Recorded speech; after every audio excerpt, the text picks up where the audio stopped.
Well, here we are. We are about to act out for you the story of Antigone.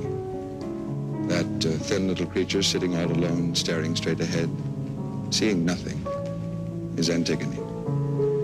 She's thinking. She's thinking that the instant I finish telling you who's who and what's what in this play, she will burst forth as the dark, tense, serious girl who's about to rise up and face the whole world alone. Alone against the world and against Creon, her uncle, the king. Another thing she's thinking is this. She's going to die. Antigone is young. She would much rather live than die.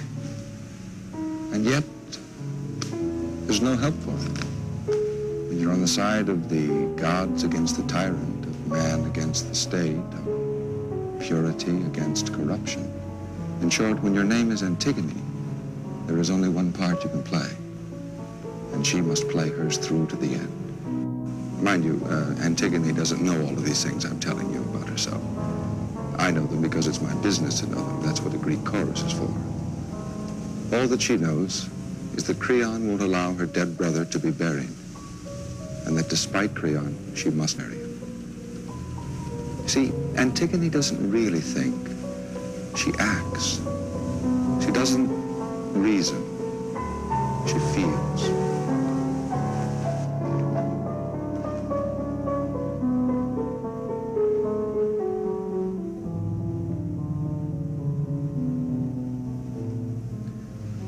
That young man is talking to Antigone's sister, Ismene. The gay and golden Ismene. He is Haman, the king's son, Creon's son. Antigone and he are engaged to be married. He likes sports, competition. He likes dancing. He likes women, too.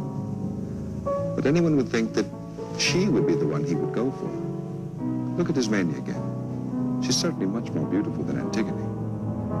But, well, there was a ball one night.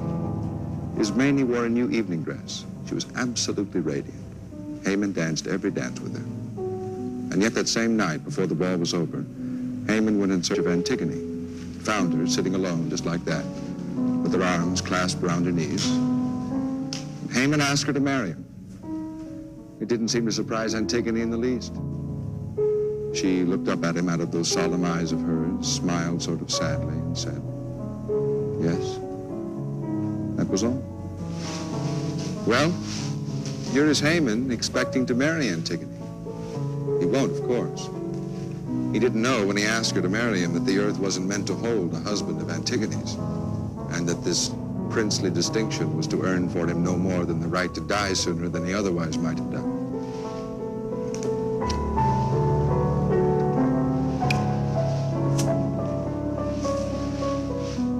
That gray-haired, powerfully built man, sitting alone, lost in thought with his page at his side, is Creon, the king. His face is lined. He's tired. He practices the difficult art of a leader of men. When he was younger, when Oedipus was king and Creon was no more than the king's brother-in-law, he was quite different. He loved music. He was a collector of rare manuscripts. He was a kind of patron of the arts. He would while away whole afternoons in the antique shops of the city of Thebes. But Oedipus died. Oedipus' sons died, and Creon's moment had come. He had to roll up his sleeves and take over the kingdom. I'll tell you something about Creon. He has a tendency to fool himself. This leader of men, this brilliant debater and logician, likes to believe that if it were not for his sense of responsibility, he would gladly step right down from the throne and go back to collecting manuscripts. The fact is, he loves being king. He's an artist who has always believed that he could govern just as well as any man of action could, and that no god nor any man can tell him what is best for the common people. Creon has a wife, a queen. Her name is Eurydice. There she sits, the gracious lady with the sewing, next to the nurse who brought up the two girls. Eurydice will go on sewing all through the play, till the time comes for her to go to her room and die. She's a good woman, a worthy, loving soul, but she's absolutely no help to her husband. No, Creon has to face the music alone with his page, who's too young to be of any help. The others, well, let's see. That pale young man playing the piano is the messenger. Later on, he will come running in to tell us the news of Haman's death. He has a premonition of catastrophe. That's what he's brooding over as he plays. That's why he won't mingle with the others. Over here, 3 red-faced card players. They're the guards. Policemen. Eternally innocent no matter what crimes are committed. Eternally indifferent. For nothing that happens really matters to them. They're quite prepared to arrest anybody, including Creon himself, should the order be given by a new leader. Well, that's the lot. Now for the play. Oedipus was the father of the 2 girls, Antigone and Ismene. He also had 2 sons, Eteocles and Polynices. After Oedipus died, it was agreed that the 2 sons should share his throne, each to reign over the kingdom of Thebes in alternate years. But when Eteocles, the elder son, had reigned a full year and the time had come for him to step down, he refused to yield up the throne to his younger brother, Polynices. Well, there was civil war. The 2 brothers fought just outside the city walls and killed themselves. Now Creon is king. A reign of terror has begun. Creon has issued a solemn edict that Eteocles, with whom he had sided, is to be buried with pomp and honor, and that Polynices is to be left to rot. The vultures and dogs are to bloat themselves on his carcass. No gravestone is to be set up in his memory. Nobody's to go into mourning for him. And above all, anyone attempting to give Polynices religious burial will himself be put to death. Antigone, where have you been? Nowhere. It was beautiful. The whole world was gray when I went out. And now you wouldn't recognize it. It's like a postcard. It's all pink and green and yellow. Nanny, you'll have to get up earlier if you want to see a world without color. Yes, it was pitch black when I got up. I went to your room. I thought you might have thrown off your blanket in the night. You weren't there. The garden was so lovely. It was still asleep. You weren't asleep in your bed. I couldn't find you. I went the back door. You'd left it half open. The fields were wet. They were waiting for something to happen. The whole world was waiting, breathless. I took off my sandals and slipped into a field. Oh, you'll do well to wash your feet before you go back to bed, miss. I'm not going back to bed. Oh, don't be a fool. You get some sleep. Oh, where have you been, you wicked girl? No, not wicked. Well, you went out to meet somebody, didn't you? Now, deny that if you can. Yes, I went out to meet someone. A lover? Yes, I have a lover. Well, that's very nice now, isn't it? You're the daughter of a king running out to meet lovers. We work our fingers to the bone for you. We slave to bring you up like young ladies, but you're all alike, all of you. Oh, even you, who never used to stop to primp in front of a looking glass or smear your mouth with rouge. How many times I'd say to myself, now that one, now, oh, I wish she was a little more of a coquette. Always wearing the same dress and your hair tumbling around your face. Oh, one thing sure, I'd say. None of the boys will ever look at her when his mania is about, I'll have that one on my hands for the rest of my life. Now, you see, you're just like your sister, after all. You're worse. You're a hypocrite. And your Uncle Creon will hear about this, that I promise you. Yes, Uncle Creon will hear of this. Mm-hmm. And we'll hear what he has to say when he finds out you go wandering alone o' nights. Not to mention Haman. The girl's engaged. She's going to be married. She hops out of bed at 4 a.m. to meet somebody in a field. Nanny, I'd like to be alone. If I so much as speak of it, she says she wants to be alone. Please don't scold, please. This isn't a day when you should be losing your temper. Not scold, indeed. Along with the rest of it, I'm to like it. Didn't I promise your poor mother? Oh, what would she say if she was here? Old stupid. That's what she'd call me, your mother. Old stupid. Not to know how to keep my little girls pure. snoring in your bed and letting them slip off into the bushes. That's what she'd say, your mother, and I'd stand there, dying of shame. Oh, if I wasn't dead already, I wouldn't dare look her in the face. That's true, I'd say. That's true, all that you say, Your Majesty. Oh, Nanny, you'll be able to face Mama when it's your time to see her, sure. And she'll say, "Good morning, Nanny. Thank you for my little Antigone. You did look after her so well." She knows why I went out this morning. Not to meet a lover? No, not to meet a lover. Oh, you have a very queer way of teasing me, I must say. Not to know when she's teasing me. Oh, I must be getting pretty old, huh? That's what it is. Oh, if you loved me, you'd tell me the truth. Tell me why your bed was empty when I went along to tuck you in, no? Wouldn't you? Nanny, my sweet red apple. Oh, Nanny. You remember how I used to rub your cheeks to make them shine? Oh, I didn't do anything tonight that was worth sending tears down the little gullies of your dear face. I am pure. And I swear that I have no other lover than Haman. If you wish, Nanny, I'll swear that I shall never have any other lover than Haman. Save your tears. You may still need them. You see, when you cry like this, I become a little girl again, and I mustn't be a little girl today. Antigone, what are you doing up at this hour? I've just been to your room. The two of you now. You're both going mad to be up before the kitchen fires are started. Do you think that's decent for the daughters of a king? With nothing on and the sun's not up. I'll have you both on my hands with colds before I know it. Nanny, it's not chilly, really. Summer's here. Why don't you go and make us some coffee? I'd love some coffee. It would do me so much good. That poor baby. Now her head's swimming because she hasn't anything in her stomach. I stand here like an idiot. I could be getting her something hot to drink.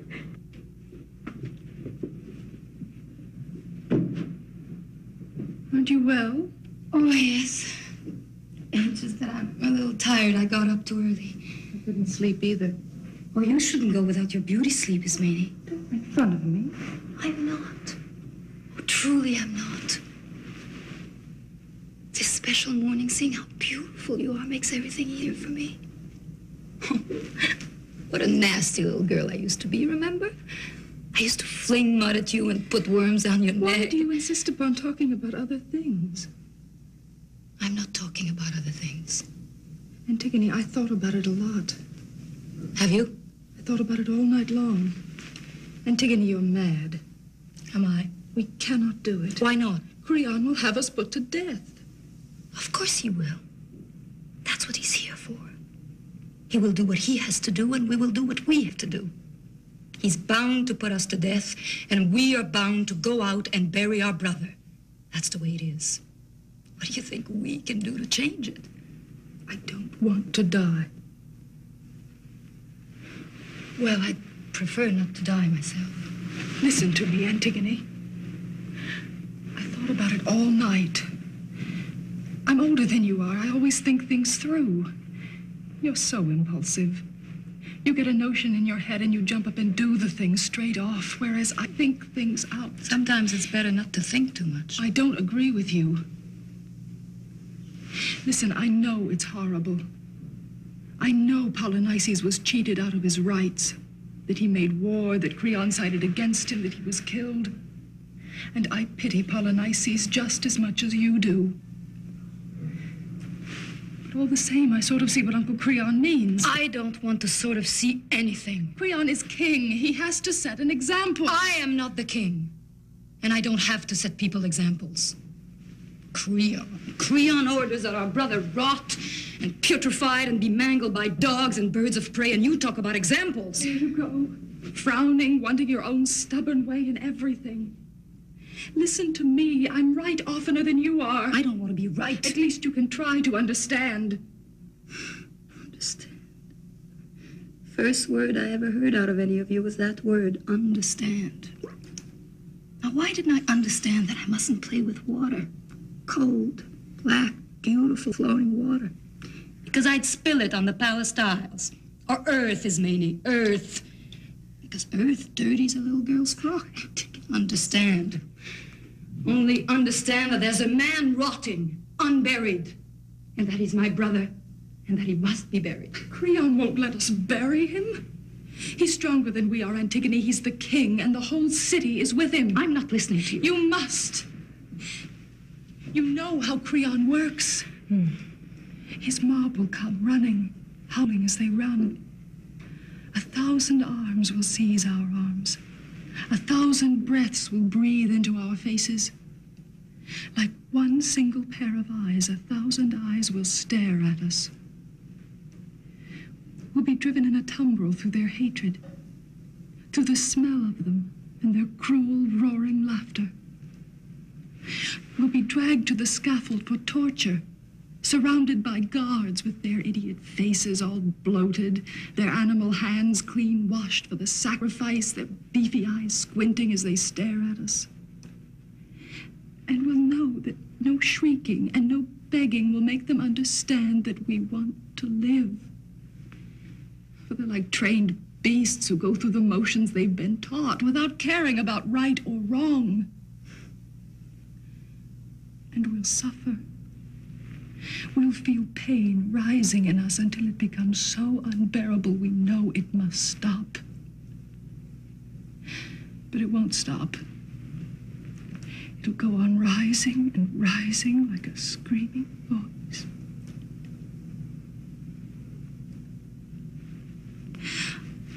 I can't. Antigone. How well you've thought it all out. I thought about it all night long, didn't you? Yes. I'm an awful coward, Antigone. So am I. But what has that to do with it? But Antigone, don't you want to go on living? Go on living? Yes. Go on living? Who wept when she was little because there were too many grasses in the meadow, too many creatures in the field for her to know and touch them all? Antigone, be reasonable. It's all very well for men to believe in ideas and die for them. But you're a girl. Antigone, you have everything in the world to make you happy. You're young, you're beautiful. I'm not beautiful. Oh, yes, you are. Well, not the way other girls are, maybe, but it's always you that the tough little boys turn and look back at when they pass us in the street. Little boys. And what about Haman? I shall see Haman this morning. I'll take care of Haman. Ismene, go to bed now.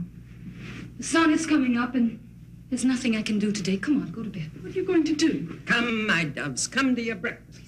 If I do, promise me you won't leave the house. All right, I promise. Come along. I'm not really hungry, Nanny. My darling. Where's the pain? Nowhere. Oh, but you must keep me warm and safe. The way you used to do when I was small. Nanny. Stronger than all fever. Stronger than any nightmare. Stronger than the night itself. Nanny, stronger than death. Your hand. Oh, as if I were ill in bed and you sitting beside me. My lamb.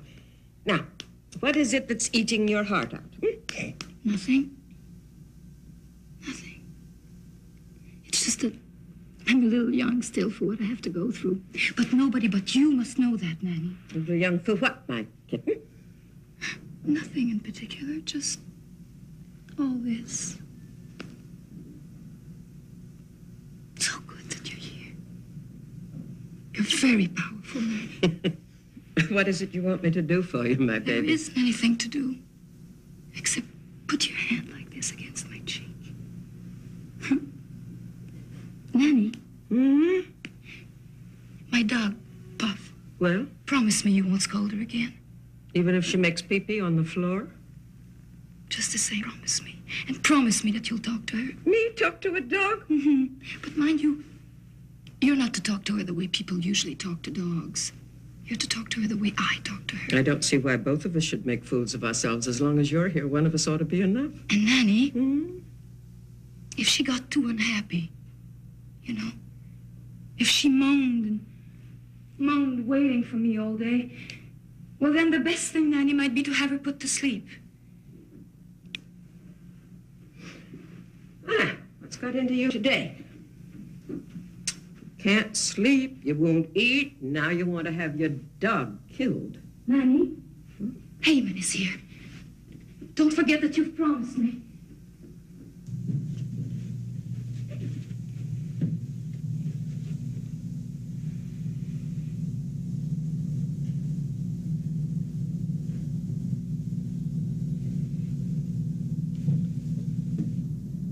Haman. Haman. Forgive me for pulling with you last night. It was all my fault. Do you forgive me? You know I've already forgiven you. You'd hardly slammed the door. Your perfume still hung in the room when I'd already forgiven you. You stole that perfume. From whom? Ismene. And, the rouge and the face powder and the dress, from whom did you steal them? Ismene. In whose honor did you get yourself up so elegantly? I'll tell you everything, Haman. Oh, what a fool I was to waste a whole evening, a whole beautiful evening. We'll have other evenings, darling. Maybe we won't. And other quarrels, too. A happy love is full of quarrels, you know. A happy love, yes. Haman. Yes. Listen to me. Yes? No, don't laugh at me this morning. Be serious. Haman. I am serious. And hold me tight. Tighter than you've ever held me before. I want all of your strength to flow into me. There with all my strength. Yeah, that's good. Haman. Yes? You know the little boy we were going to have when we were married? Yes, darling. I'd have protected him against everything in the world. Yes. Oh, but you don't know how I would have held him in my arms and given him my strength. He wouldn't have been afraid of anything. I swear he wouldn't. His mother wouldn't have been very imposing. Her hair wouldn't have always been brushed, but she would have been very strong where he was concerned. You believe that, don't you? Yes, I do. And Haman, you believe me when I say that you would have had a real wife. Darling, you are my real wife. You loved me, huh? You did love me that night, didn't you? What night? You're sure that that night at the dance when you came to the corner where I was sitting, there was no mistake? It was me you were looking for. It wasn't another girl. And Haman, you are very sure that never, not in your most secret heart of hearts, have you said to yourself that it was Ismene you ought to have asked to marry you? Antigone, you're being idiotic. You might give me credit for knowing my own mind. It's you I love, no one else. And you love me as a woman, don't you? As a woman wants to be loved, don't you? Oh, those arms around me, they're not lying, are they? This warmth that's in me, this feeling that I'm safe, secure, they're not lies, are they? I love you exactly as you love me, with all of myself. Haman, look at me. I'm scrawny, I'm sallow. Ismene is pink and golden. She's like a fruit. Antigone. I'm ashamed of myself, but this morning, this special morning, I must know. Please tell me the truth. Haman, when you think of me, when it strikes you suddenly that I am going to belong to you, do you get this feeling that a great empty space is being hollowed out inside you? That something inside you is just dying? Yes, I do. You do. I have two things more to tell you. And when I've told them to you, you must go away instantly without asking any questions. Swear that you will. What are these things that you're going to ask me? Swear first, Haman, that you will go away without one word, without so much as looking at me. It's the last mad wish that you'll ever have to grant me. I swear it since you insist, but I must tell you that I don't like this at all. It's very serious.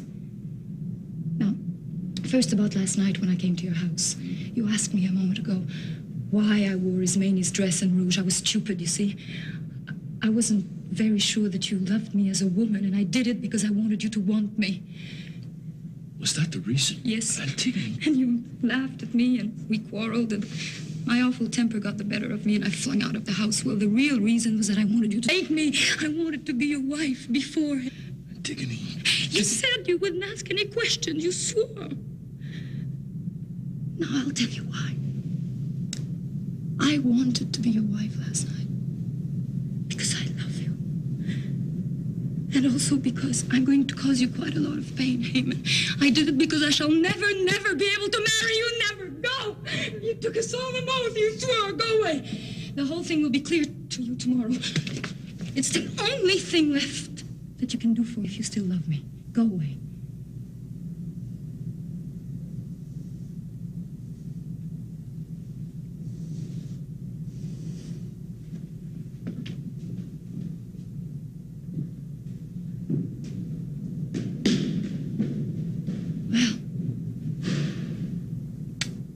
Over for Haman. Antigone. I can't sleep. I'm terrified. I'm so afraid that even though it's daylight, you'll still try to bury Polynices. Antigone, we all want to make you happy. We love you. We're alive. We need you. Do you remember what Polynices was like? Oh, he was our brother, but he never loved you. He was a bad brother. He was like an enemy in this house. He never thought of you. Why should you think of him?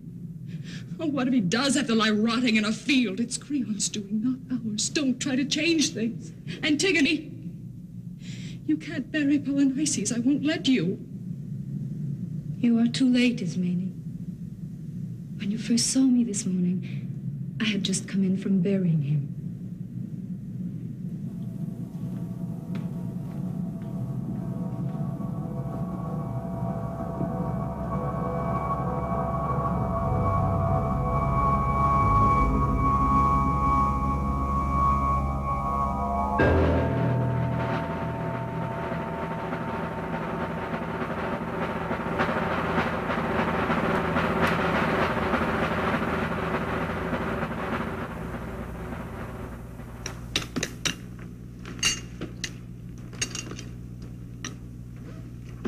Private Jonas, 2nd Battalion.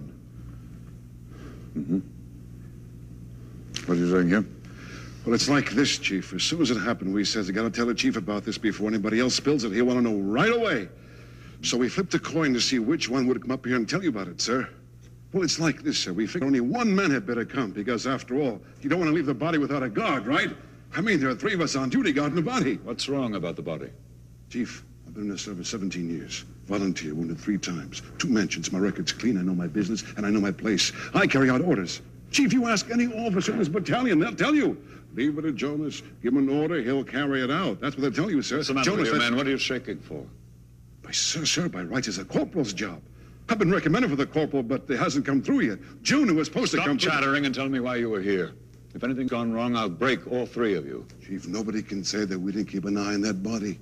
It was 2 o'clock in the morning. The tough watch, sir. Well, you know what it's like. It's nearly the end of the night. Your eyes are like lead. You got a crick in the back of your neck. I mean, 17 years in that service. But we was doing our duty, all right. Anybody says that we was asleep is a liar. First place was too cold. Second, yes, Chief. I turn around and look at the body. We wasn't maybe only 10 feet away from it. Well, that's what I'm like. I was keeping my eye on it. Chief, I was the first one to see it. Me, they'll tell you. I was the one that let out that yell. What for? What was the matter? Sir, the body. Somebody had been there and buried it. Boy, it wasn't much, sir, you understand. With us 3 there, it couldn't have been. Just covered over with a little dirt, that's all. But enough to hide it from the buzzards. There couldn't have been a dog scratching up the earth. Not a chance, sir. That's kind of what we hoped it was. But the earth was scattered over the body just like the priests tell you that you should do it. Whoever did that job really knew what he was doing, all right. Who could have dared? Was there anything to indicate who might have done it? Not a thing, sir. Maybe we heard a footstep. I can't swear to it. Of course, we started in the search right away, and the corporal found a shovel, a kid shovel, no bigger than that, all rusty and everything. Corporal's got the shovel for you. We think maybe a kid did it. A kid? I broke the back of this rebellion, and like a snake, it is coming together again. Polynices and his friends of their gold, the leaders of the mob, temple priests always ready for a little fishing in troubled waters. You can imagine what he's like, their kid. Baby-faced killer creeping through the night with a toy shovel under his jacket.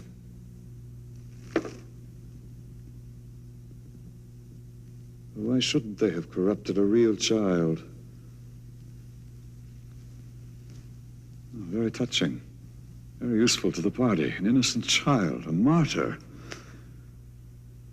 A real white-faced baby of 14 who will spit with contempt at the guard who kills him.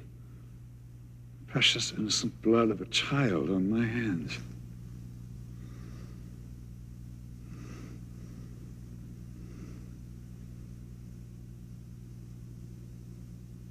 Must have accomplices in the guard itself.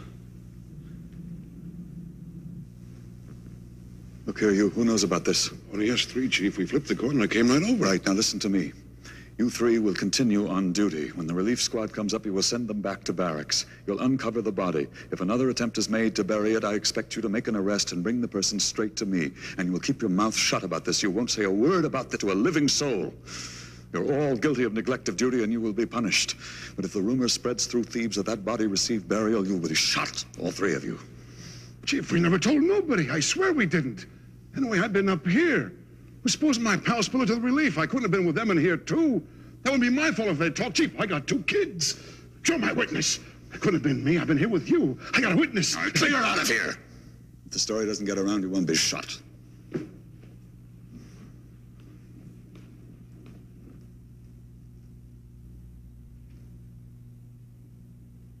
Child. Boy.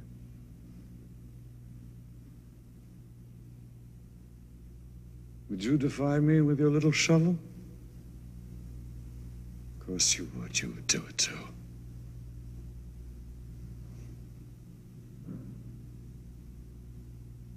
Child.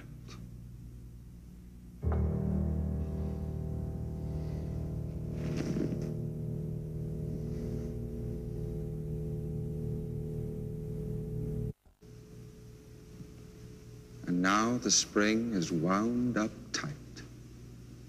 It will uncoil of itself. That is what is so convenient in tragedy. The least little turn of the wrist will do the job. Anything will set it going. The feeling when you wake up on a fine morning that you'd like a little respect paid to you today, as if it were as easy to order as a second cup of coffee.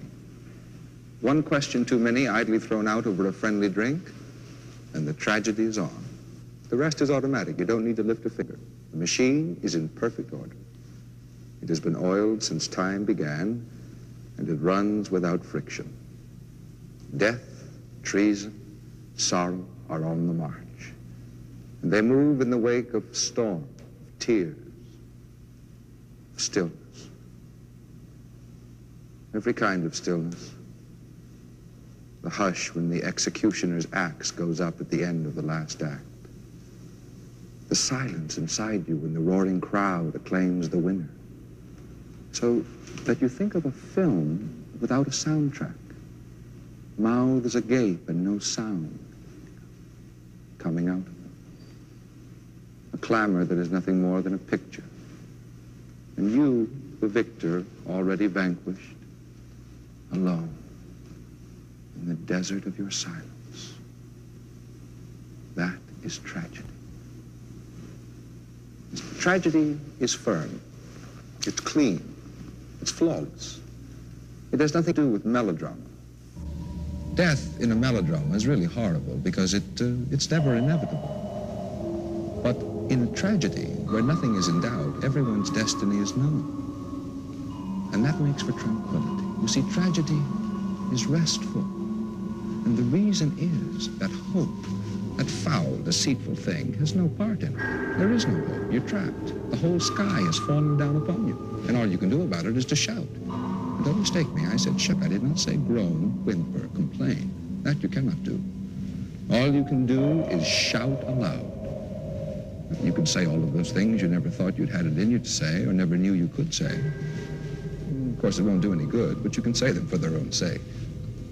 See, in a melodrama, you argue and struggle in the hope of escape. But in a tragedy, where there's no temptation to escape, argument is gratuitous. It's kingly. Melodrama is vulgar. The tragedy is on.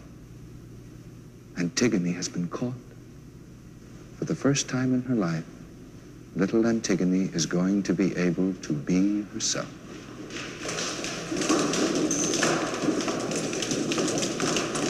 Help! Let me go! I won't run away. My father was King Oedipus. I'm Antigone. Yeah. King Oedipus' little girl. Listen, lady, the night watch never picks up a lady by this, so you better be careful. I'm sleeping with the police commissioner. Come on.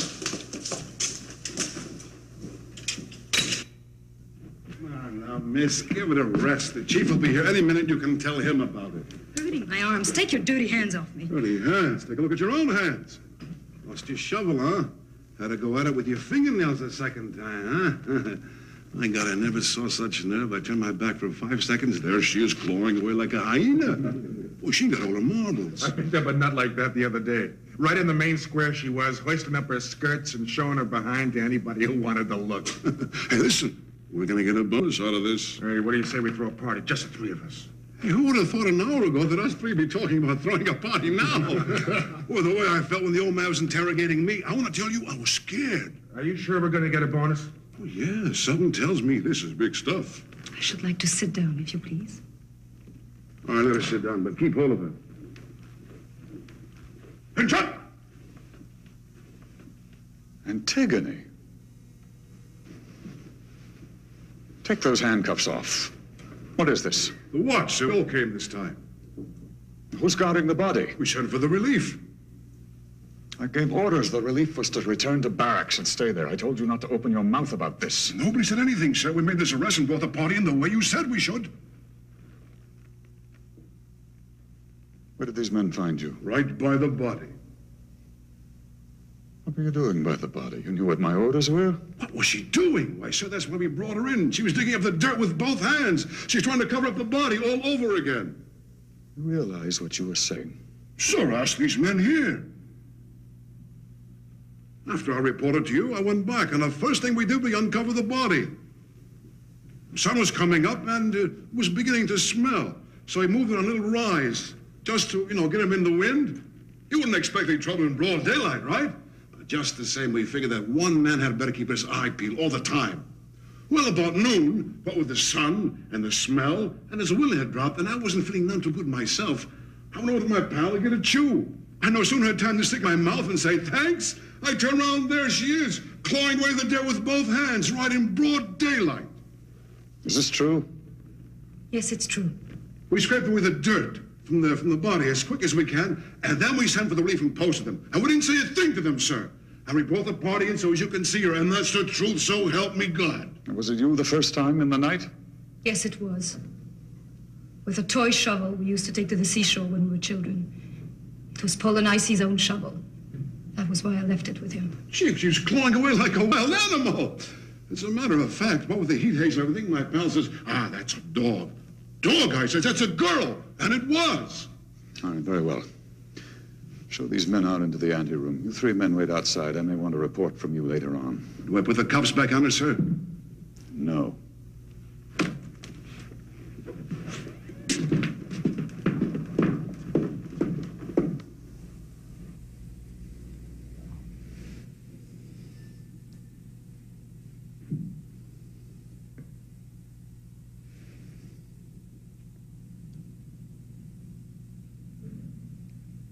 Had you told anybody what you intended to do?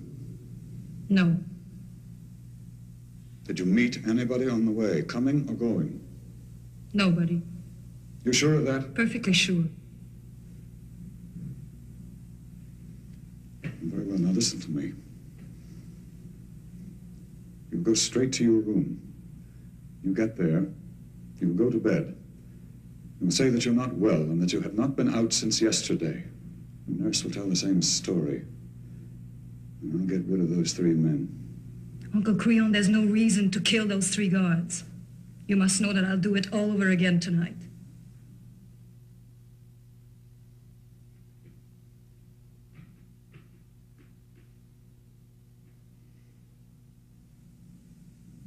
Why did you try to bury your brother? I owed it to him. I had forbidden it. I owed it to him. Those who are not buried wander eternally and find no rest.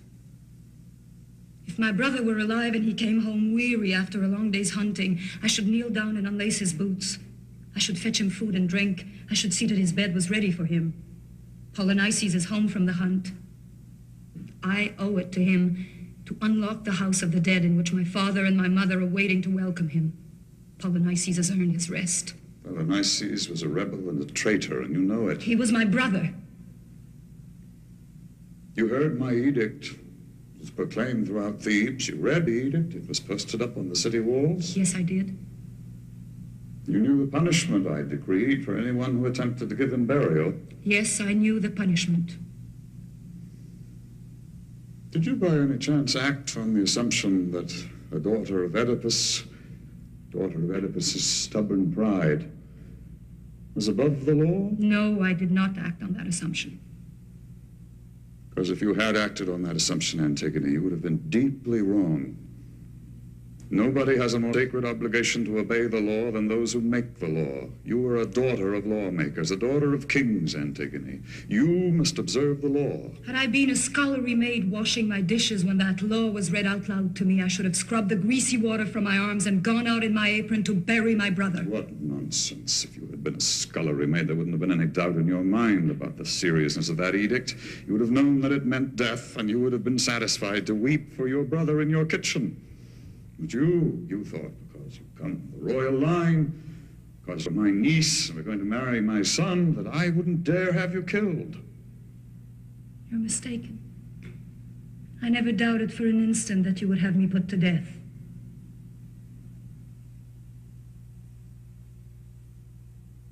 Pride of Oedipus. Oedipus and his headstrong pride all over again.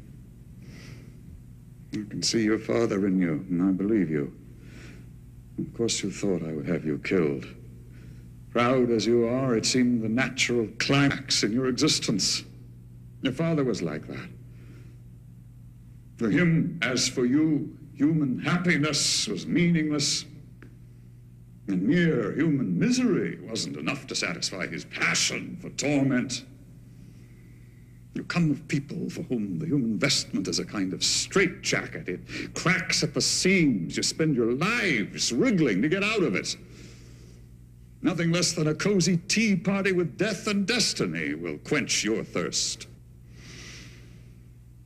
The happiest hour of your father's life came when he listened greedily to the story of how, unknown to himself, he had killed his own father and dishonored the bed of his own mother. Drop by drop, word by word, he drank in the dark tale that the gods destined him first to live and then to hear. How avidly men and women drink the brew of such a tale when their names are Oedipus and Antigone. And it's so simple afterwards to do what your father did, to put his eyes out and his daughter begging on the highway. Let me tell you, Antigone, those days are over for Thebes. Thebes has a right to a king without a past. My name, thank God, is only Creon. And I stand here with both feet firm on the ground and both hands in my pockets. And I have decided that as long as I am the king, being less ambitious than your father, that I shall devote myself merely to introducing a little order into this absurd kingdom, if that is possible. Don't think that being a king seems to me to be romantic. It is my trade, a trade a man has to work at every day of his life. And like every other trade, it isn't all beer and skittles. But since it's my trade, I take it seriously. And if tomorrow some wild and bearded messenger walks in here from some wild and distant valley, which is what happened to your dad, and tells me that he's not quite sure who my parents are, but he thinks that my wife Eurydice is actually my mother, I shall ask him to do me the kindness to go back where he came from. And I won't let a little matter like that persuade me to order my wife to take a blood test and the police to let me know whether or not my birth certificate was forged. Kings, my girl, have other things to do than to surrender themselves to their private feelings.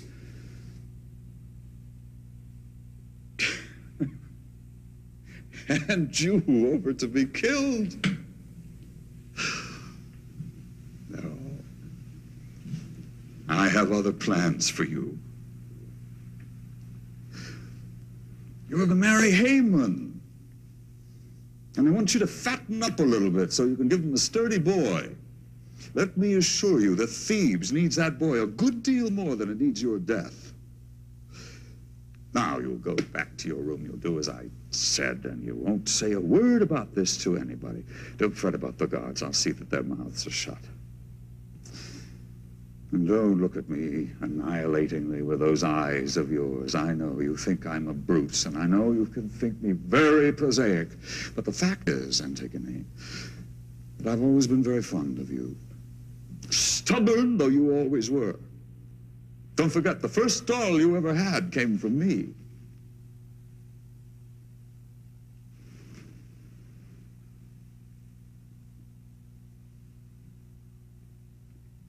Where are you going? You know very well where I'm going.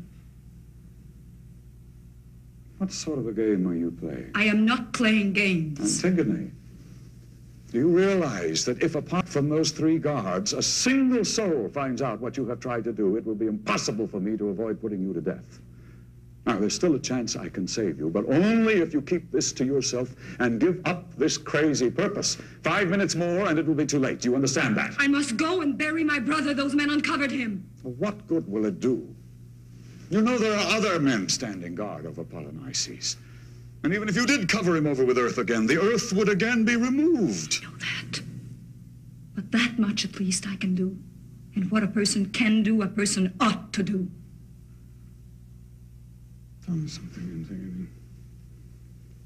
Do you really believe all that flummery about religious burial?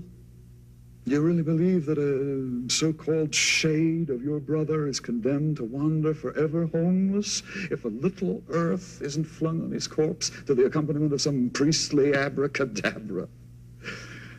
Have you ever watched the priests of Thebes? Swallowing half the words, skipping half the ritual required, hustling the dead into their graves out of fear that they might be late for their lunch? Yes, I've seen all that. Did you never say to yourself as you watched them that if somebody you really loved lay dead under their ministrations, you would scream aloud and beg the priest to leave the dead in peace? Yes, I've thought all that. But you still insist on being put to death? Merely because I refused to let your brother go out with that grotesque passport, which you would have been the first to be embarrassed by if I'd allowed it? The whole thing is absurd. Yes, it's absurd. Well, then why? Antigone, why? To raise people against me? No. Well, then for whom? For nobody. For myself. For me. You must want very much to die. You look like a trapped animal. Stop feeling sorry for me. Do as I do. Do your job, and do it quickly. That's all I ask of you. I won't be able to hold out forever. I want to save you, Antigone. You're the king, but that you cannot do. You think not? Neither save me nor stop me. Prideful Antigone, little Oedipus. Only this can you do. Have me put to death.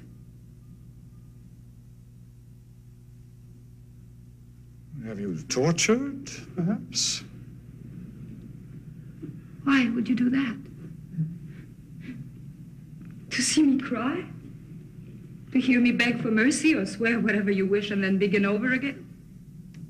Now, you listen to me. You have cast me for the villain in this little piece of yours and yourself as the heroine, and you know it, you damn little mischief maker. But don't you drive me too far. If I was one of your preposterous little tyrants that Greece is so full of now, you would be lying in a ditch this minute with your tongue pulled out and your body drawn and quartered. But you can see something in me that makes me hesitate to send for the guards. Instead, I let you go on arguing, and you taunt me. You take the offensive. What are you driving at, you little wretch? Let me go. You're hurting my arm. I will not let you go. Oh! The fool who swears I should have done this right from the beginning. And maybe your uncle, but we're not a particularly affectionate family, are we? What fun we're having to spit in the face of an all-powerful king, a man who's done his own killing in his time, but who is still soft enough to go to all this trouble to keep you from being killed, Now you're squeezing my arm too tightly. It doesn't hurt anymore.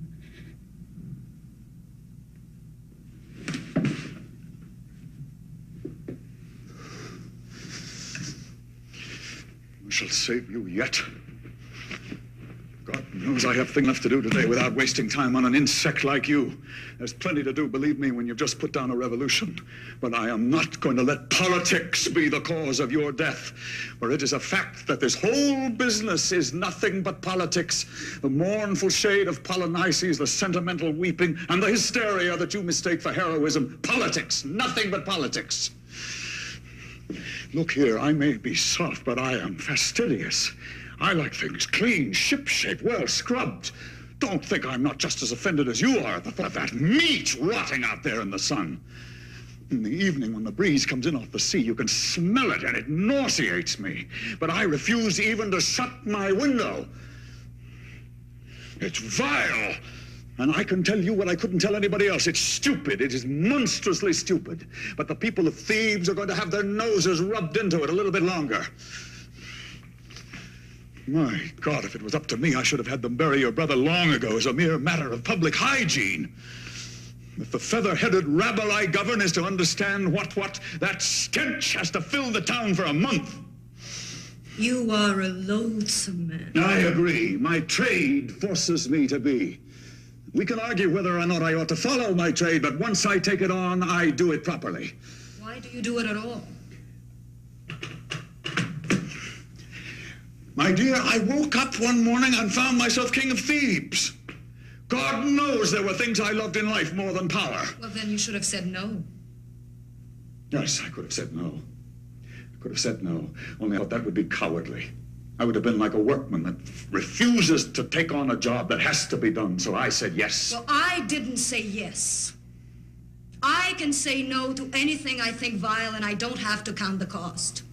But because you said yes, all you can do now, for all your crown and your trappings and your guards, all you can do is have me killed. Listen to me. If I want to, Creon, I don't have to listen to you if I don't want to. You've said your yes. There's nothing more you can tell me that I don't know. You stand there, drinking in my words. Why is it you don't call your guards? I'll tell you why. You want to hear me out to the end, that's why. You amuse me. No, I don't. I frighten you. That's why you talk about saving me. It would all be so much easier if you had a docile, tongue-tied Antigone living in the palace. I'll tell you something, Uncle Creon. I'll give you back one of your own words. You're too fastidious to be a good tyrant. But you're going to have to put me to death today, and you know it. And that's what frightens you. God, is there anything uglier than a frightened man? Very well, I'm afraid then. Does that satisfy you? I'm afraid that if you insist upon it, I shall have to have you put to death, and I don't want to. Well, I don't have to do things that I don't want to do. If it comes to that, you didn't really want to leave my brother's body unburied, did you? Say it. Admit that you didn't. I said so already. But you did it. And now, though you don't want to do it, you're going to have me killed. And you call that being a king? Yes, I call that being a king. Creon, my nails are broken, my fingers are bleeding, my arms are covered with the welts left by the paw of your guards, but I am a queen. Well, then have pity on me and live. Isn't your brother's corpse rotting under my windows payment enough for peace and order in Thebes? My son loves you. Don't make me add your life to the payment. I paid enough. No. You've said yes. You've made yourself king. Now you will never stop paying. God in heaven, won't you try to understand me? I'm trying to understand you.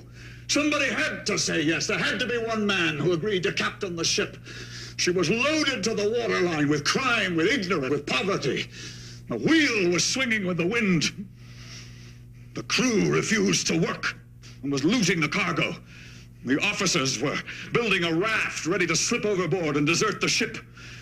Every man jack on board was ready to drown, and only because the only thing they thought of was their own skins and their cheap little day-to-day traffic. Was that a time, do you think, for a man to be playing with words like yes and no? Was that a time to be weighing the pros and cons, wondering if he wasn't gonna lose his life or pay too dearly later on, his family or his touch with his fellow men? You grab the wheel. You right the ship in the face of a mountain of water. You shout an order, and if one man refuses to obey, you shoot straight into the mob. Into the mob, I say. The beasts, as nameless as the whipping wind. The thing that drops when you shoot may be somebody who poured you a drink the night before, but it has no name. And you, braced at the wheel, you have no name either. There is only the ship and the storm. Now do you understand? I'm not here to understand. I'm here to say no to you and die. It's so easy to say no. Not always. It's easy to say no. To say yes, you have to sweat, you have to roll up your sleeves and plunge both hands into life up to the elbows. It's easy to say no, even if saying no means death. All you have to do is sit still and wait. Wait to go on living, wait to be killed. That's the coward's part. No is one of your man-made words. Can you imagine a world in which trees say no to the sap? In which beasts say no to hunger or to propagation? Animals are good, simple, tough. They move in droves, all nudging one another onwards, all traveling the same road. Some of them keel over, but the rest go on. And no matter how many may fall by the wayside, there are always those few left who go on, bringing their young into the world, traveling the same road with the same obstinate will, unchanged from those who went before. Animals, eh, Creon?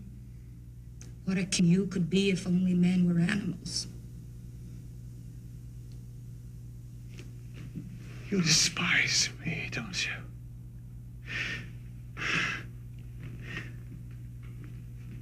Strange. Again and again I have imagined having this conversation with a pale young man I have never seen in the flesh. He would have come to assassinate me and he would have failed. And I would be trying to get from him why he wanted to kill me. With all my powers of logic and bait, all that I could get out of him would be that he despised me. Who would have imagined that the white-faced boy would turn out to be you? And that the debate would arise out of something so meaningless as your brother's burial. And yet, you are going to hear me out. My part may not be a heroic one, but I will play my part. I will have you put to death. But before I do, I want to make one last appeal to you. I want to know if you know what you're doing as well as I know what I am doing. Antigone, do you know what you are dying for? Do you know the sordid story to which you are going to sign your name in blood for all time to come? What story? The story of Eteocles and Polynices, the story of your brothers. You think you know it, but you don't. Nobody in Thebes knows that story but me. And it seems to me this afternoon you have a right to know it too. It isn't a pretty story. You'll see. But tell me something first. What do you remember about your brothers? They were older than you, so they must have looked down on you. And I imagine they tormented you. They pulled your pigtails, broke your dolls, whispered secrets to each other to put you into a rage. You were big and I was small. And later, when they came home wearing evening clothes and smoking cigarettes, they wouldn't have anything to do with you, but you thought they were wonderful. They were boys. I was a girl. You didn't know why exactly, but you knew they were making your mother very unhappy. You saw her in tears over them, and your father would fly into a rage because of them. They came home slamming doors, laughing noisily in the corridors, insolent, spineless, unruly, smelling of drink. Once it was very early, and we just got up. I saw them coming home. Polynices was very pale, and his eyes were shining. He saw me and said, "Here, this is for you." And he gave a big paper flower that he'd brought home from his night out. And of course, you still have that flower. And last night, just before you crept out, you opened up a drawer and looked at it for a time to give yourself courage. How do you know? Ah, poor Antigone. with her nightclub flower. Do you know what your brother was? Whatever he was, I know that you're going to say vile things about him. A cheap, idiotic bounder, that's what he was. A cruel, vicious little voluptuary. A little beast with just wit enough to drive a car faster and throw more money away than any of his pals. I was with your father one day when Polynices, having lost a lot of money gambling, asked him to settle the debt. And when your father refused, the boy raised his hand to him, and he called him a vile name. That's a lie. He raised his hand to him, and he struck him in the face with his fist. It was pitiful. And Father sat at his desk with his head in his hands. His nose was bleeding. He was weeping with anguish. And Polynices stood in a corner, sneering and lighting a cigarette. That's a lie. When did you last see Polynices alive? When you were 12. Now, that's true, isn't it? Yes, that's true. Now you know why. Oedipus was too chicken-hearted to have the boy locked up. Polynices was allowed to go off and join the Argive army. And as soon as he reached Argos, the attempts on your father's life began. On the life of an old man who couldn't make up his mind to die, couldn't bear to be parted with his kingship. One after another, men slipped into Thebes from Argos for the purpose of assassinating him. And every killer we caught always ended by confessing who put him up to it, who paid him to try it. And it wasn't only Polynices either. That's what I'm trying to tell you. I want you to know what went on in the back room, in the kitchen of politics. I want you to know what took place in the wings of this drama that you're burning to play a part in. Yesterday, I gave Eteocles a state funeral with pomp and honors. Today, Eteocles is a saint and a hero in the eyes of all Thebes. Well, what else could I have done? People had taken sides in the Civil War. Both sides couldn't be wrong. That would be too much. I couldn't make people swallow that truth. And this is exactly the point of my story. Eteocles, that virtuous brother, was just as rotten as Polynices. That great-hearted son had done his best, too, to procure the assassination of your father. That loyal prince had also offered to sell out Thebes to the highest bidder. Funny, isn't it? Polynices lies rotting in the sun, and Eteocles is given a hero's funeral, yet I have absolute proof that everything Polynices did, Eteocles had plotted to do too. They were a pair of blackguards, both engaged in selling out each other, and they died like the cheap gangsters they were over a division of the spoils. But, as I told you, I had to make a martyr of one of them. I sent out to the Holocaust for the bodies. They were found clasped in one another's arms for the first time in their lives, I imagine. Each one had been spitted on the other's sword, and the Argive cavalry had trampled them down. They were mashed to a pulp, Antigone. I had the prettier of the two carcasses dressed up, and I gave it a state funeral, and I left the other one to rot. I don't know which was which. And I assure you, I don't care. Why'd you tell me all this? Would it have been better to let you die a victim to that obscene story? It might have been. I had my faith. And what are you going to do now? I shall go up to my room.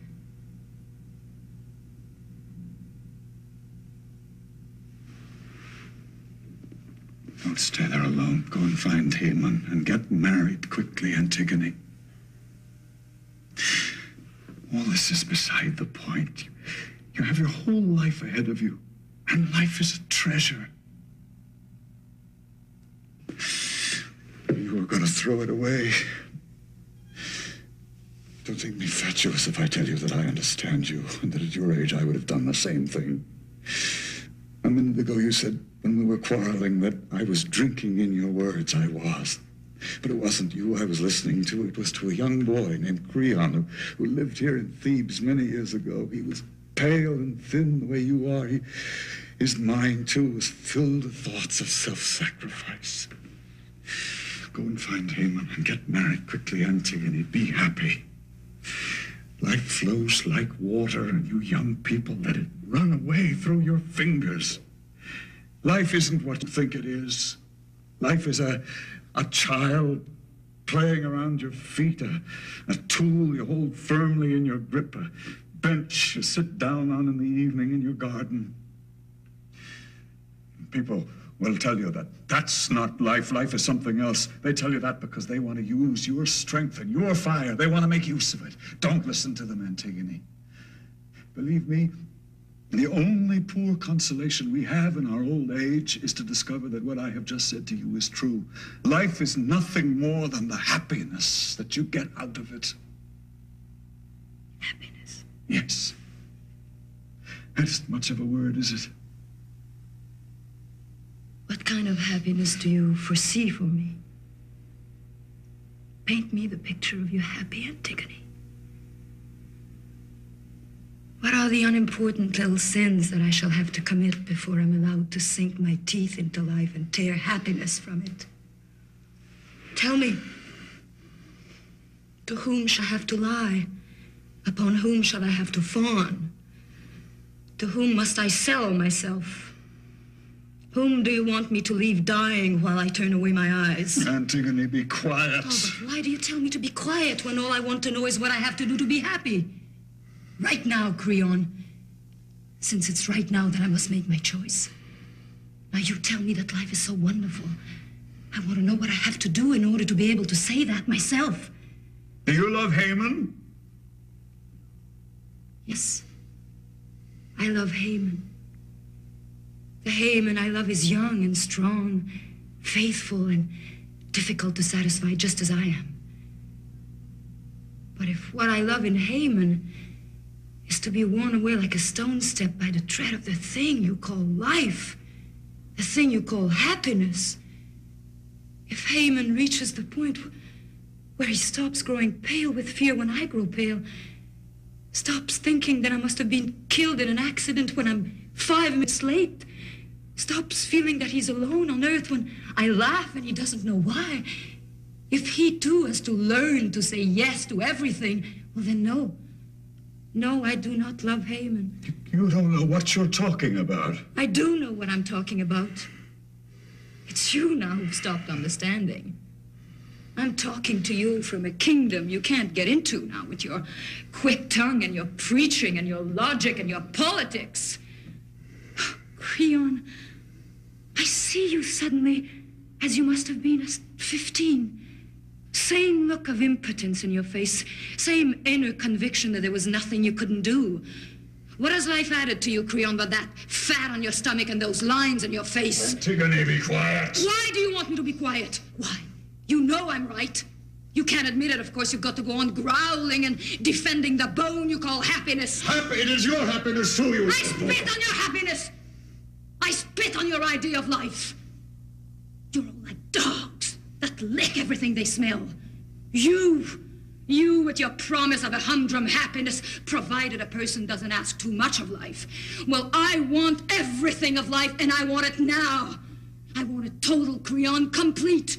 Otherwise, I reject it. I will not be moderate, and I will not be satisfied with a bit of cake you offer me if I promise to be a good little girl. No, I want to be sure of everything today. Sure that everything will be as beautiful as when I was a little girl. And if not, I want to die. Scream on, daughter of Oedipus. Scream on in your father's own voice. In my father's own voice, yes. We're of the tribe that asks questions, and we ask them to the bitter end until no tiniest chance of hope remains to be strangled by our hands.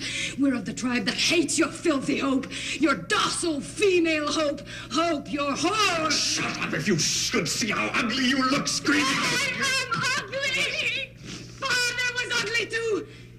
But Father became beautiful, and do you know when? At the very end, when all his questions had been answered. When he could no longer doubt he had killed his own father, that he had gone to bed with his own mother, when all hope was gone, when he could no longer doubt that nothing could save him, then yes, he was at peace. Then he became beautiful. Whereas you, Those faces of yours, you candidates for election to happiness. It's you who are the ugly ones, even the handsomest of you, with that ugly glint in the corner of your eyes, that ugly crease at the corner of your mouths. Oh, Creon, you spoke the word a moment ago, the kishin of politics, where you look it and you smell it. I order you to shut up. You order me? Yes. Oh, Cook, do you believe you can give me orders? Antigone, the anteroom is full of people. You want them to hear you? Yes, open the doors. Let us make sure that they can't get out. Shut up! Antigone! What do you want? Antigone, forgive me. I've come back. I'll be brave. I'll go with you now. Where will you go with me? Creon, if you kill her, you'll have to kill me too. No, Ismene, not a bit of it. I die alone. You don't think I'm going to let you die with me after what I've been through? You don't deserve it. If you die, I don't want to live. I don't want to be left behind alone. You chose life and I chose death. You had your chance to come with me in the Black Night, creeping on your hands and knees. You had your chance to claw up the earth as I did, get yourself caught like a thief as I did, and you refused it. Not anymore. I'll do it alone tonight. You hear that, Creon? The thing is catching. What are you waiting for? Call your guards, Creon. Come on. Show a little courage. It only hurts for a minute. Come on, you cook.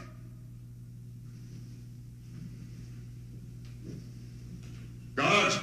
At last, Creon. Take her away. Oh, no.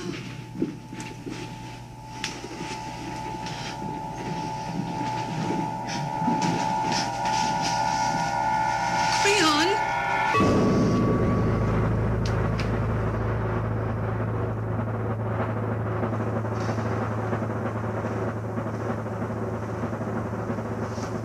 You're out of your mind, Creon. What have you done? She had to die. You must not let Antigone die. She insisted. No man on earth was strong enough to dissuade her. Death was her purpose, whether she knew it or not. Polynices was a mere pretext. That's not the truth, Creon. You know it. What would you have me do for her? Condemn her to live? Father!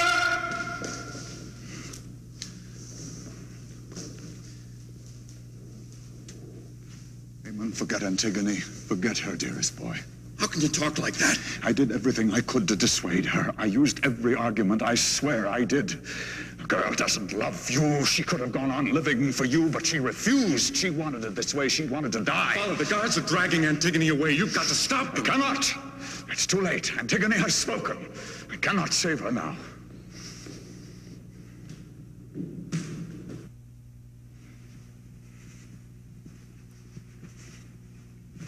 Father, you must. I cannot. Recall your edict. Bury Polynices. It's too late. The law must be observed. I cannot save her now. But, Father, you are master in Thebes. Under the law, not above the law. But you made that law yourself. What you ordained, you can repeal. You cannot let Antigone be taken from me. I cannot do anything else, my dear boy. Antigone must die. And you have to live. Live, you say? Live a life without Antigone? A life in which I am to go on admiring you as you busy yourself about your kingdom? Make your persuasive speeches, strike your attitudes? Not without Antigone. I love Antigone. I will not live without her. My dear boy, you must resign yourself to life without Antigone. Sooner or later there comes into every man's life a day of sorrow when he has to put aside childhood and take on the burdens of manhood. That day has come for you. That giant strength, that courage, that massive God who used to pick me up and hold me in his arms to shelter me from shadows and monsters. Was that you, Father? Was it of you I stood in awe? Was that man you? Oh, for God's sake, Aemon, don't judge me, not you too. You are not that man today. For if you were, you'd know that your enemies were abroad in every street. You'd know that the people revere those gods whom you despise. You cannot put Antigone to death. She will not have been dead an hour before shame will sit on every Theban forehead. Horror will fill every Theban heart. Already the people curse you because you do not bury Polynices. If you kill Antigone, they will hate you. Silence! That edict stands.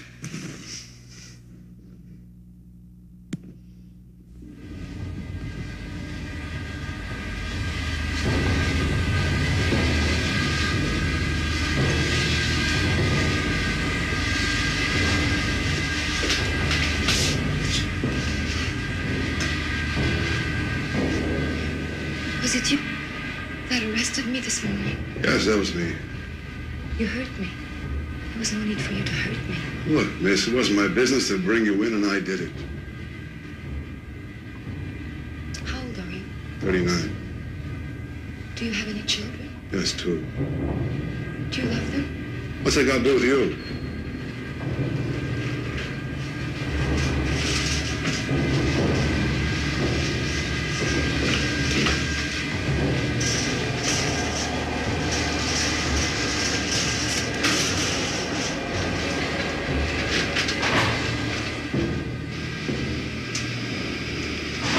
How long have you been in the Guard? Oh, since the war. I was in the Army, sergeant. Then I joined the Guard, but of course, when you're in the Guard, you lose your stripes. I see. Yeah. Of course, when you're in the Guard, people know that you're something special. They know that you're an old non-com. Now, take pay, for instance. See, when you're in the Guard, you get your pay. But on top of that, you get 6 months extra pay to make sure that you don't lose anything by not being a sergeant anymore. That's why sergeants now, they don't like guards. Maybe you noticed they're always trying to make out like they're better than us. Promotion, that's it. You see, in the Army, anybody can get promoted. All you need is good conduct. But in the Guard... Listen. Yes, miss? I'm going to die soon. Well, for instance, people have a lot of respect for guards. They have. Well, a guard may be a soldier, but he's kind of like in the civil service, too. You think it hurts to die? How would I know? So someone stuck a saber in your guts and turned it around, it hurts.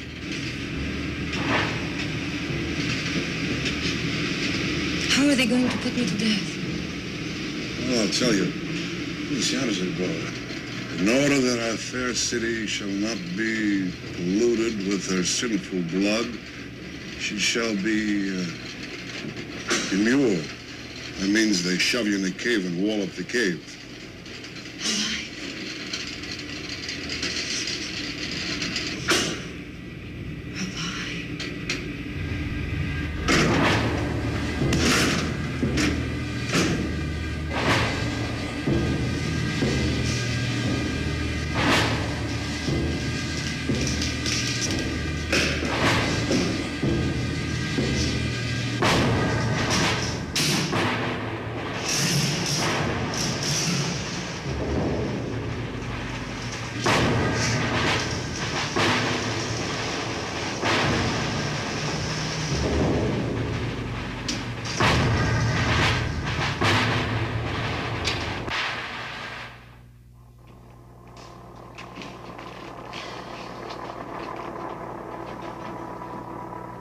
I'd like you to give someone a letter from me when I'm dead. What? A letter? Yes, I want to write a letter. And I'd like you to give it to someone for me. Wait. Take it easy. It'll be my job if I go out handing letters from prisoners. I'll give you this ring if you'll do it. Oh, no. What can do? Suppose they go through my pockets. I could get 6 months for a thing like that.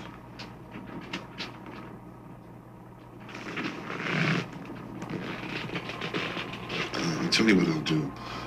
You tell me what you want to say, and I'll write it down in my notebook. And afterwards, I'll tear out the pages, and I'll send them to the party. Well, if it's in my handwriting, it's okay, see? In your handwriting? No, it would be awful, you see. Okay, it's no skin off my nose. No, keep the ring. Hurry, where's your notebook? Are you ready? My darling. Oh, the boyfriend, huh? I wanted to die. And maybe you won't love me anymore. And maybe you won't love me anymore. Creon was right. It is terrible to die. It's terrible. And I don't even know what I'm dying for. Wait a minute, how fast do you think I can write? Creon was right. I don't know why. What I'm dying for. No, scratch that out.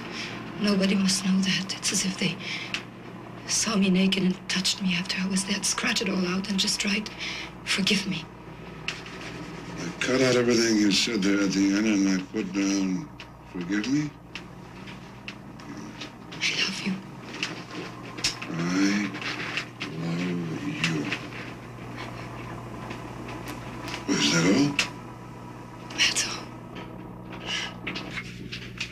funny letter. I know. And who was it to?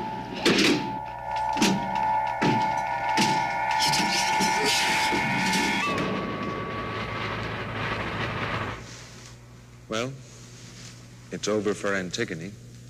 Now it's Creon's turn. The Queen! Where's the Queen? What have you to tell the Queen? What do you want with the Queen? News to break her heart. Antigone has just been thrust into the cave. They hadn't finished heaving the last block of stone into place when Creon and the rest heard a sudden moaning from the tomb. A hush came over us all, for it was not the voice of Antigone. It was Haman's voice that came forth from the tomb. Everybody looked at Creon. He howled like a man demented. Take away the stones, take away the stones. The slaves leaped at the wall of stones, and Creon worked with them, sweating and tearing at the blocks with his bleeding hands. Finally, a narrow opening was forced, and into it slipped the smallest guard. Antigone had hanged herself by the cord of her robe, by the red and golden twisted cord of her robe.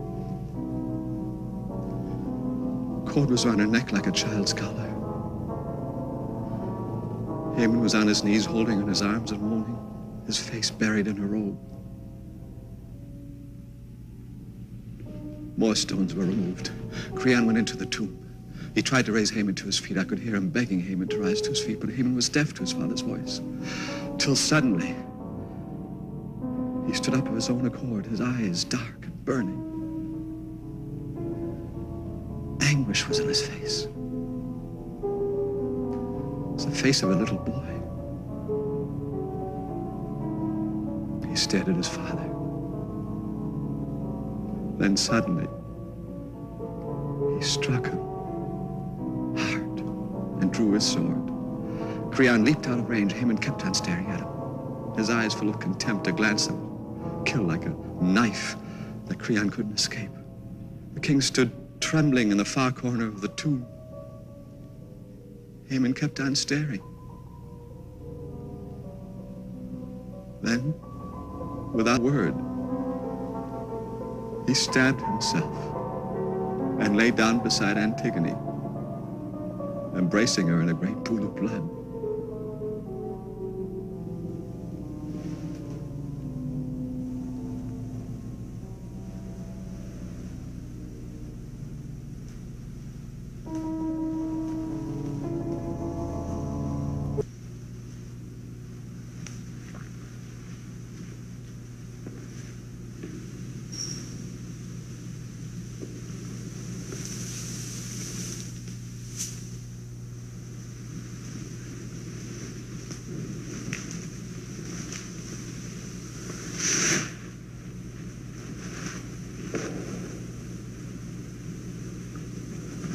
I've laid them out side by side.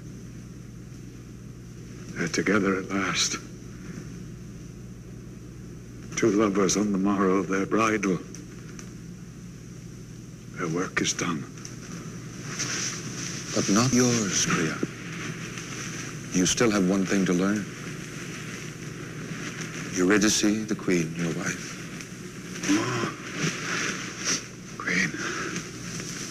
When she heard the news of her son's death, she waited carefully until she'd finished her sewing.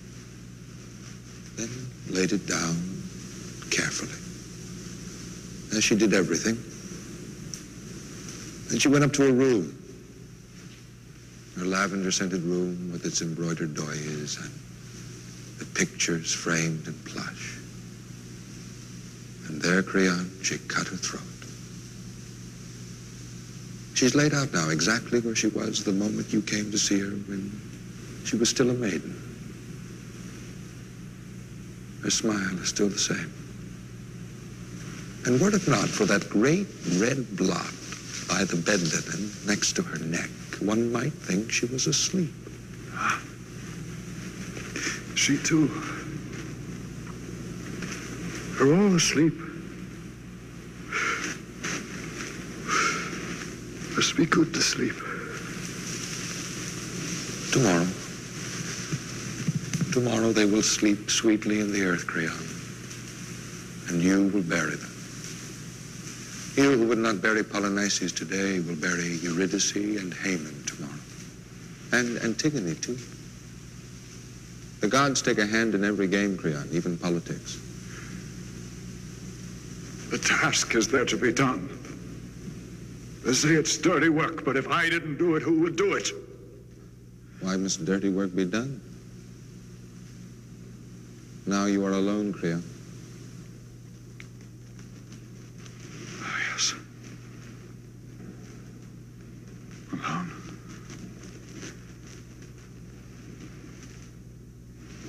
Boy. Sir. What time is it? 5 o'clock, sir. What do we have on at 5 o'clock? Cabinet meeting, sir. Cabinet meeting. Well, better get to it.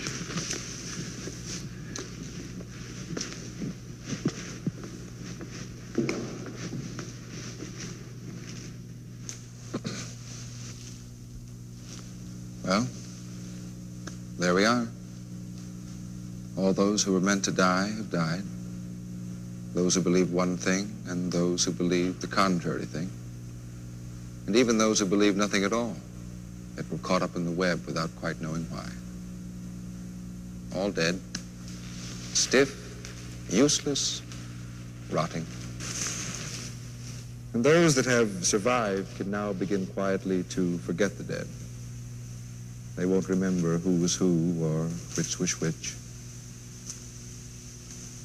But Creon was the most rational, the most persuasive of tyrants. And yet, like all tyrants, he refused to distinguish between the things that are Caesar's and the things that are God's. Well,